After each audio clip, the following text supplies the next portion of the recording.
Hello, everyone. I'm late. I know. I'm so sorry.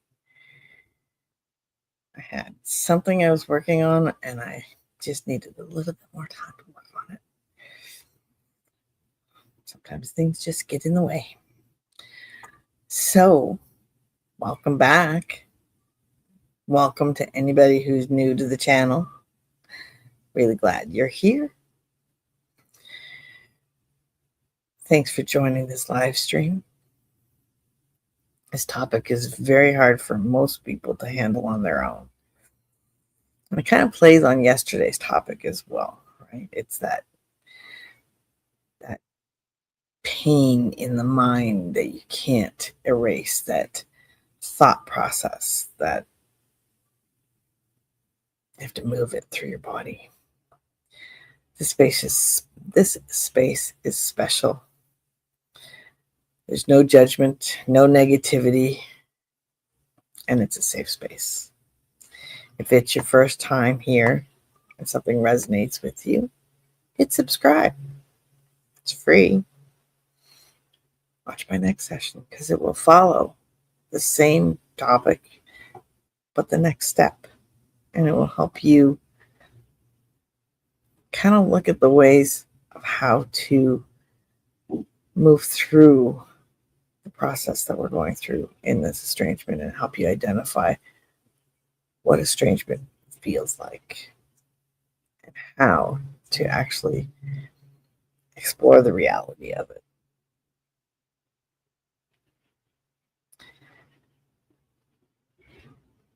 If you turn on your notifications, you'll get notified. Click that little bell. You don't have to. There's no benefit for me. It's free. It just spreads the news, spreads the word, shares my message to other people.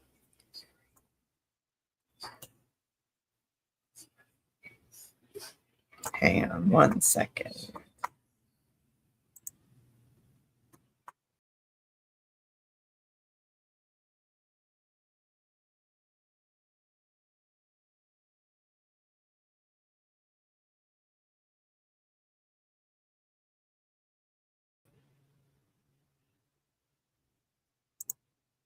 Sorry about that. Hi, one of those days. Must be, it's a Wednesday. Imagine that. Those days that you're partway through the week.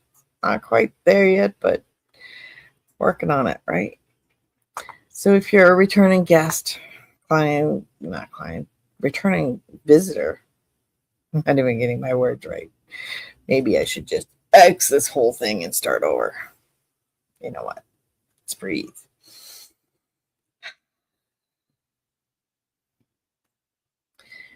If you're returning, thank you for coming back. You already know this isn't a topic, just a topic. We're living this. I'm not a professional. I'm just a mom working through this real time, just like each of you or dad. I want to start with something I know almost every one of you have done, and that is replaying conversations. Not once, not twice, dozens of times. How many times do we go back and think about it? You go back and you think, why did I say that? Why did they say that? What did they mean? Did I miss something? Then you change it. You say it better. You stayed calmer. You explain it clearer. And in your version, they finally understand you. I've done this with my boys more times than I can count. After my breakdown,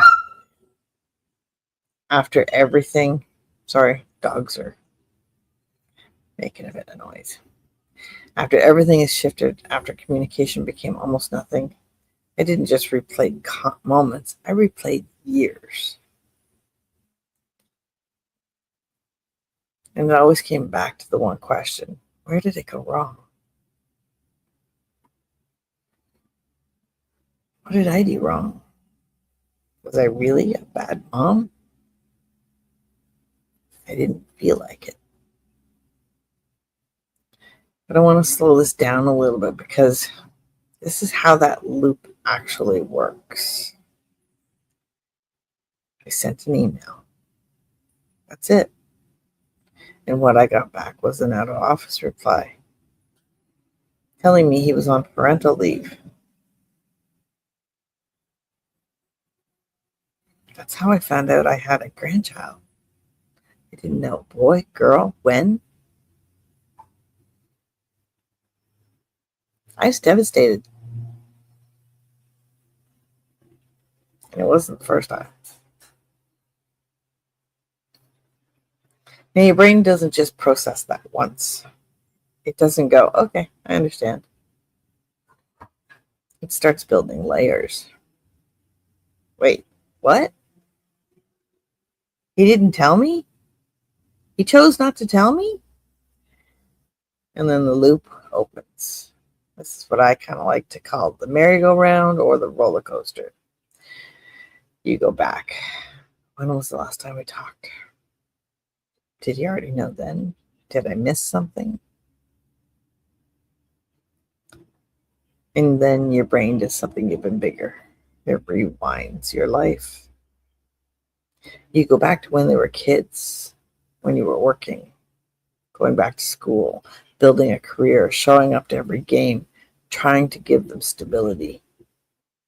Then it jumps forward again to the silence, to the distance, to the unanswered messages. And now your brain tries to connect everything. Was it my breakdown? Was it before that? Was it something I said? Did I push too hard? Did I not do enough? Was I not around enough? Did I give them more than I should have?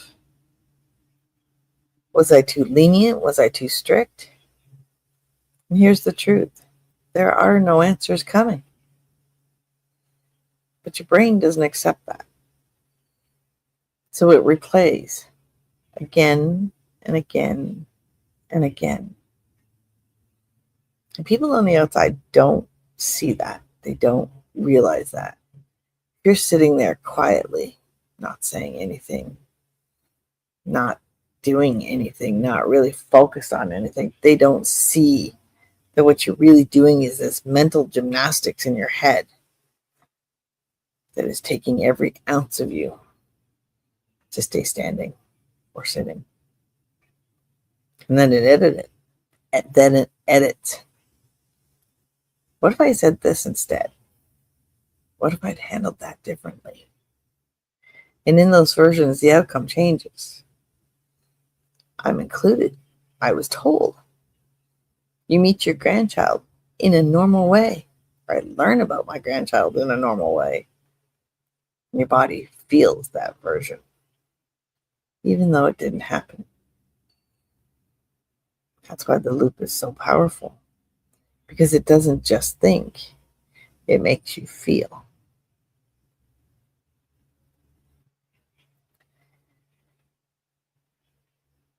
There's different types of loops, though. Right? So you can replay these conversations and you can come to different conclusions. But in reality, the conclusion is already there. What happened, happened, and you can't change it. I want to break this into something a little bit clearer because not all loops are the same. The I should have done better loop. This is the one that hits my breakdown. I've sat there thinking I should have handled it differently. I shouldn't have let them see how bad it got, even though I didn't choose to be sick. But the loop doesn't care. It holds me to a version of myself that I didn't exist yet. Didn't exist. Right? At that time, at that moment, I didn't know what was happening. The what did they mean loop. The one that lives in silence. Messages not returned. Conversations that don't happen.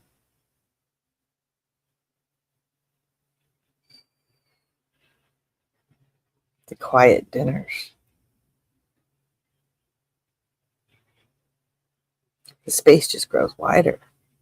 I've gone months sending messages and getting almost nothing back. And you sit there trying to decode, what does that mean? Are they busy? Maybe they're busy. They just don't have time to respond to me. Maybe they lost their phone. But there's nothing to decode. They're just not responding. And then there's if I get another chance loop. This is the one loop, is hope. If they came back tomorrow, what would I say? Would I say everything? Or would I hold back just to keep them? Because you don't want to rock the water. You're still walking on eggshells now.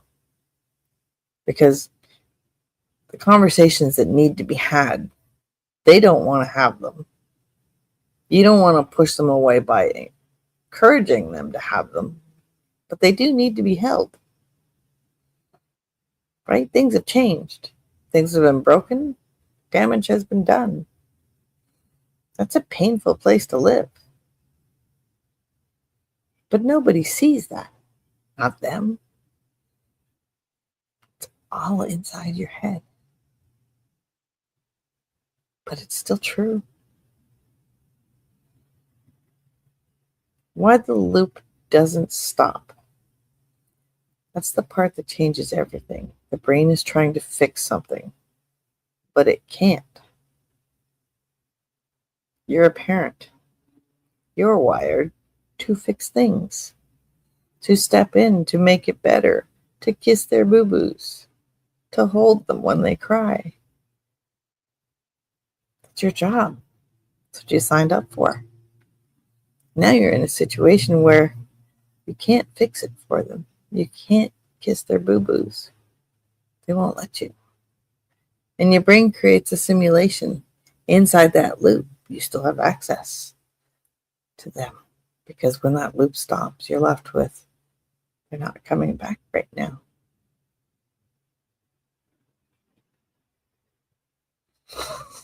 And that silence, that's what your brain is trying to protect you from. There's another layer too. The loop becomes familiar, even though it hurts. You know it. Each one of you have been through it. All of us have been through it. So maybe it's not a merry-go-round. Maybe it's a Ferris wheel.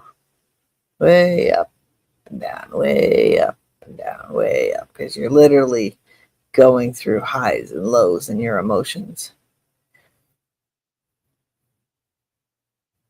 Your nervous system prefers familiar pain over unknown space.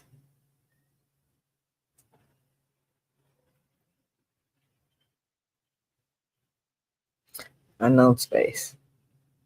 It's like territory that you've never been before. Right? How do you deal with something new, something that nobody else is talking about? Nobody else that you know is going through.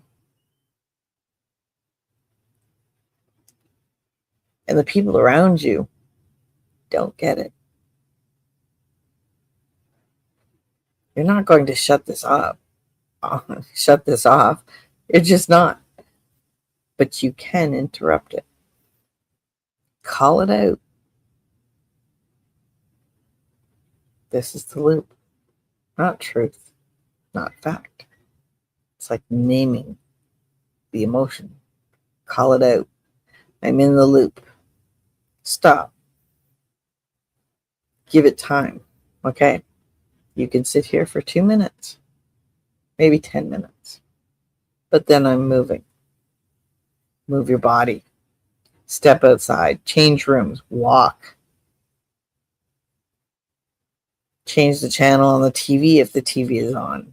Put on some music, some happy music. Stand up, dance, jump, do something, but move. Say the hard truth. I may never get the answer. There's just some questions in our lifetime that will never, ever have answers.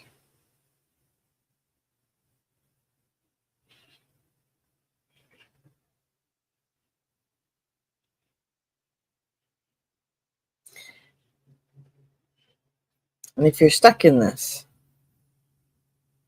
you're not broken. You're trying to solve something that matters deeply. But it takes time and it's slow. And when you're impatient like me, it doesn't happen fast enough. But you can step out of the loop.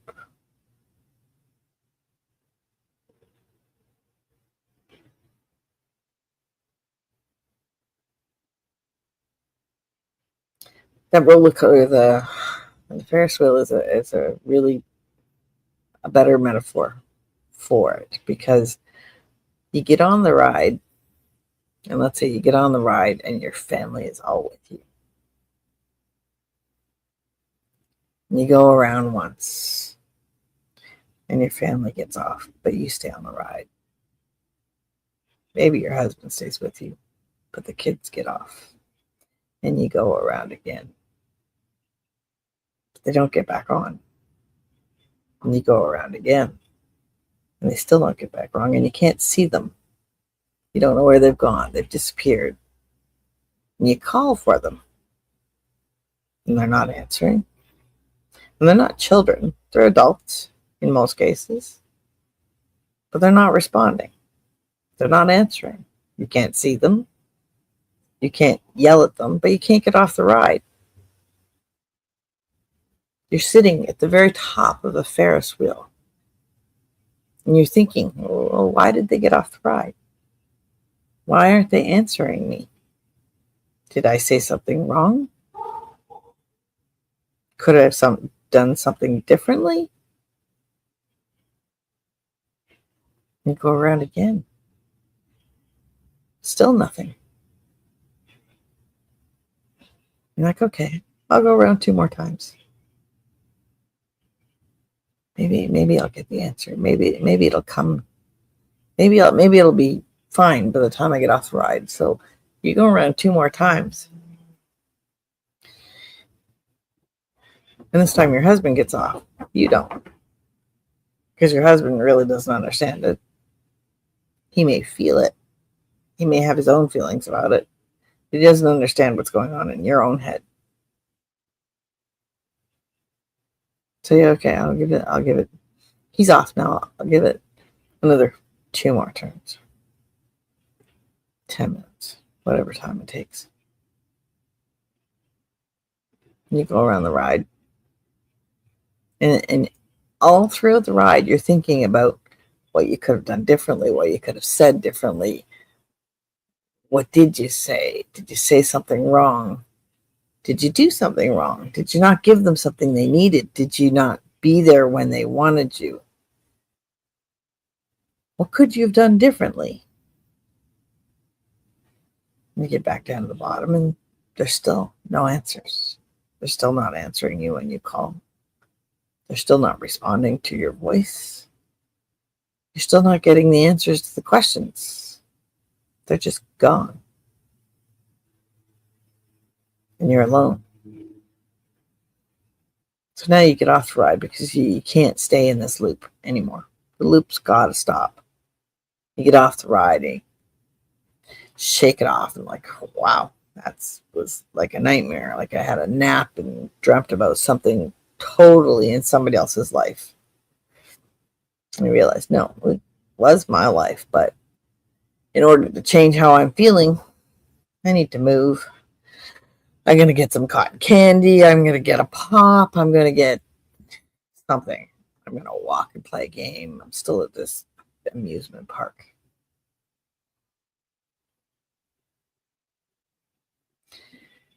And although that changes your mindset for a while, you're off the ride. Everything seems okay. Your husband's smiling, you're happy, you're holding hands, you're going to the different things, and you're walking around, but you still don't see your kids. It's always in the back of your mind. And then you come back to the Ferris wheel again. This time you get on alone. Because nobody gets it anymore. Nobody understands why. Why are you still feeling this way? Why can't you let it go?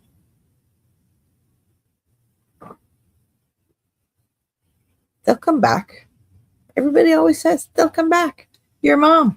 You are the most important person to them in the whole world. I couldn't give you... I'd be a millionaire for the number of people that have told me if I got 10 cents for every one of them. You know what? One has come back, and I'll come back to that. Not come back, but it's communicating. He is communicating. But you still get on that roller coaster. You still get in that loop. And that loop happens more times than you can count. Because it could be a little loop and it could be a big loop. It could be a full-blown every scenario loop. But you get back on that Ferris wheel. And you go up to the top. And you come down. And you go up to the top. Then you come down. And you never get the answers that you're looking for. Because you're not sure if it's something you did. You're not sure if it's something they did or wanted or chose. You don't really have any clue. Why? Garth Brooks' song, Unanswered Questions. His song makes it out to be a good thing. But there are unanswered questions out there. That, you know what? His unanswered promises. Wow. I should know better. Sorry. But the unanswered questions is what I'm referring to. You get that. You get that when the unanswered questions are like somebody dies. Just out of the blue. For no reason. There was nothing wrong with them. They were perfect. You saw them yesterday. Got hit by a car. Why? Why did that happen? There's no answers. Nobody's got a book that says, oh, let me turn to that page. That happened because...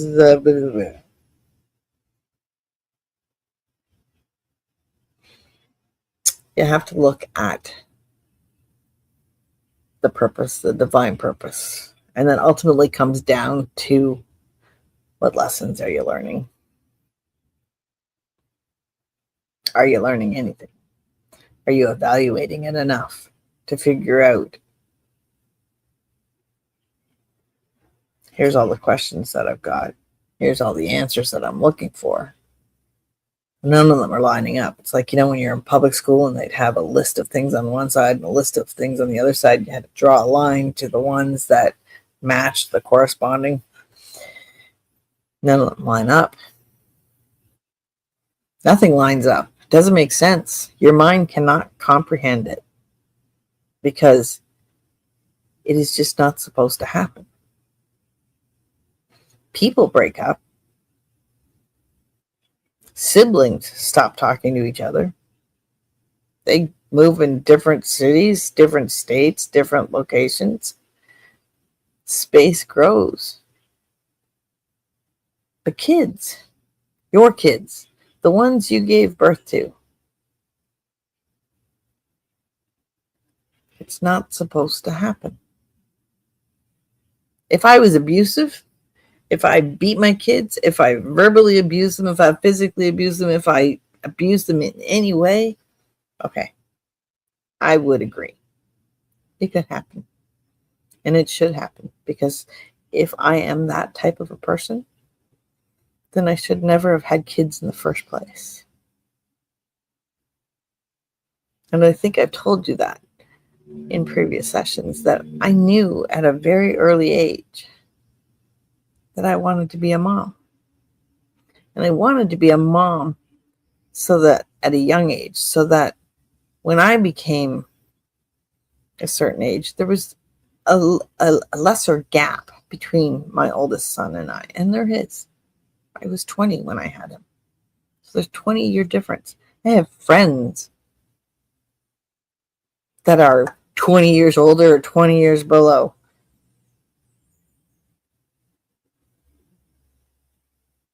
But because of whatever, the unanswered questions, that plan didn't work out. I don't have my oldest child to be there, to be my now friend, and not just my child, because I don't guide his life. He's got his own life, makes his own rules. He's 37 years old. He can do what he wants. He is. The other one is 35, 37, 35, 30, 34. There's 3 years between them. And then 10 years. 10 and 7.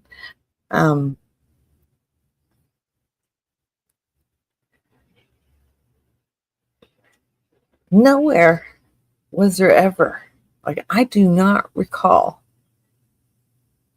anyone in my lifetime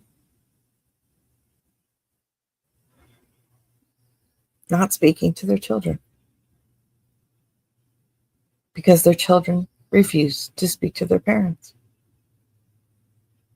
You feel so bloody alone because this is not real. This is out of some sci-fi catalog movie or something. It can't be real. So there's that loop.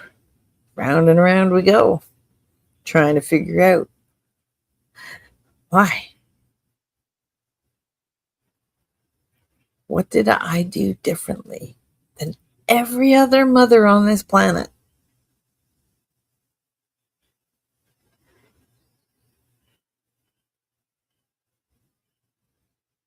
I don't think I did anything different than anybody else. I don't recall doing anything different than anybody else, besides getting sick. But that was at the end. That wasn't the beginning of the estrangement. It had already started. Menopause definitely played part. And each of us have our own scenarios, because I know I'm not the only one out there. I'm not alone. Neither are you. You have your story. I have my story. I'm just looping mine into how this whole mental replay and obsession in that loop that just won't stop applies, so that you can get an understanding of how it's happening with me and my kids, and kind of put the picture in your own life. And maybe you're past that point. Maybe you don't have that anymore. Maybe it rarely comes up. Maybe it comes up every moment. Maybe you're living with it every second. There's different phases that we go through. Processing our thoughts, processing the pain, by naming it, by moving to get out of it, by the 5-second rule, by anything, any mechanism that we can use to stop the loop. Move it through the body and get it out, all while still dealing with it, because you do have to process it. You do have to go through it. You can't just ignore it, because if you ignore it, you're going to feel it more later. It's going to come back. So it's kind of like strategic coping mechanisms. But eventually, you step out of that loop.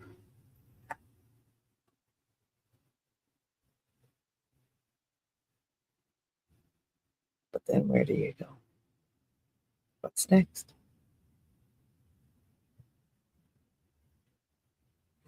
The next session, we're going to go into who you are. It's after the loop quiets, because that's the next layer.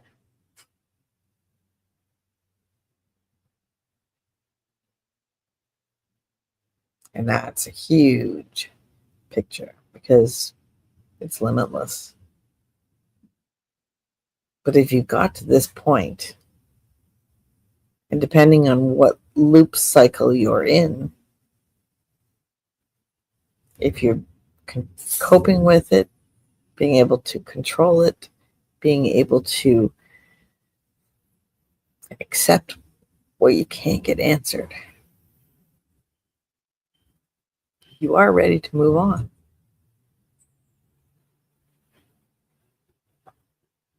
So if this resonated with you, don't forget to subscribe. Turn on notifications so that you get reminded tomorrow for my session. And if you're living with this, you are not alone. Neither am I.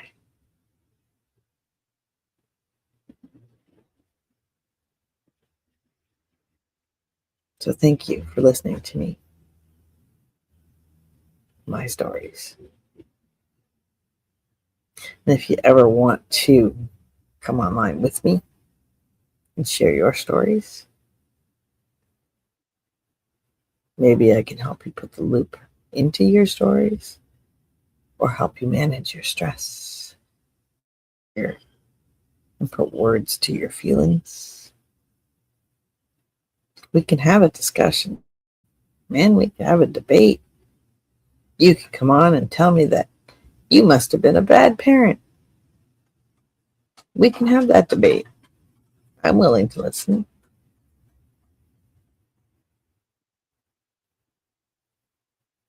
My eyes are open.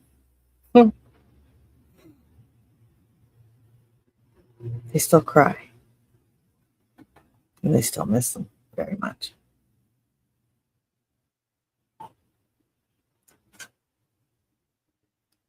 But if you want to become part of the show, part of the teaching experience, part of the learning experience, send me a message. Want to follow us on Facebook? Just look for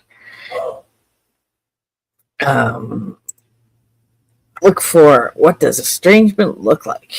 So at what does estrangement look, or actually should be on Facebook. It's what does estrangement look like, and on YouTube it's what estrangement looks like. I just realized that was a missing part. I'll have to fix that. I do a live stream number every day, 11 o'clock Central Time, 1 o'clock Eastern Time, unless I run into something, in which case I will let you know that it's delayed or postponed, or that I'm going to skip a weekend kind of thing. I won't leave you hanging. Promise you that. And I'm here. So if you're on Facebook, you want to talk, need somebody to rant to, rant away. In the meantime, take one step at a time. Remember, you're not alone. And take a break from the roller coaster. Roller coaster, the Ferris wheel. But have a great afternoon. You'll be happy to know it's not 80 degrees here. Well, it's probably 80 degrees, but it's cold. And I know that'll make you kind of laugh, because how can it be cold where you are? And if you don't know where I am, I'm in the middle of the Caribbean Sea, live on the island of Roatan. But we still get cold weather. It's relative. Goes down 10 degrees. 10 degrees matters. So it's cool. Rainy. Damp. And yes, I know it might be snowing where you are. That's why I live here, because I don't like snow. Thanks again, and I will see you tomorrow. Have a great day.